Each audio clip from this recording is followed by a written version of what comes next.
Israel पर हमले के बाद दोनों देशों के बीच तनाव बरकरार। इजराइल में अब भी हाई अलर्ट पर सेना।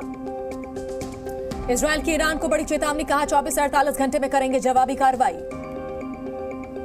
ईरानी राष्ट्रपति का सख्त संदेश, कहा राष्ट्रीय हितों को नुकसान पहुंचाने वाली कार्रवाई का दृढ़ता से जवाब देंगे।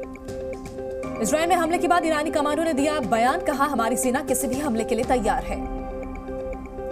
इजराइल पर ईरान के हमले के बाद आज वॉर कैबिनेट की अहम बैठक। इजरायली प्रतिक्रिया पर चर्चा के लिए शाम 4:30 बजे वॉर कैबिनेट की मीटिंग।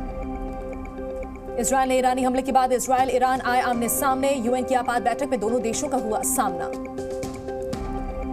ईरान इजराइल जंग पर यूएनएससी की हुई आपात बैठक में ईरान से हमले पर सफाई दी, कहा कोई रास्ता नहीं बचा था, आक्रामक कार्रवाई हुई तो जवाब देंगे।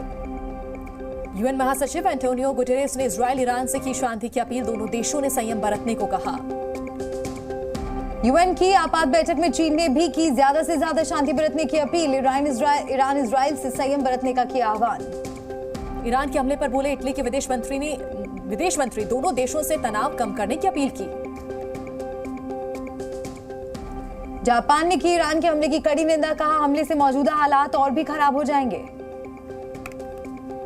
ईरान पर किसी भी जवाबी कार्रवाई इजराइल का साथ नहीं देगा अमेरिका। राष्ट्रपति जो बाइडेन ने पीएम नेतन्याहू से कहा सोच समझकर ही ईरान पर हमला करने की सोचे। राष्ट्रपति बाइडेन ने वायुसेना को दिया धन्यवाद, इजराइल की रक्षा करने में मदद के लिए आभार जताया। यूक्रेन के राष्ट्रपति जेलेंस्की की दुनिया से अपील, कहा हमें भी चाहिए अपनी रक्षा के लिए इजराइल की तरह मदद।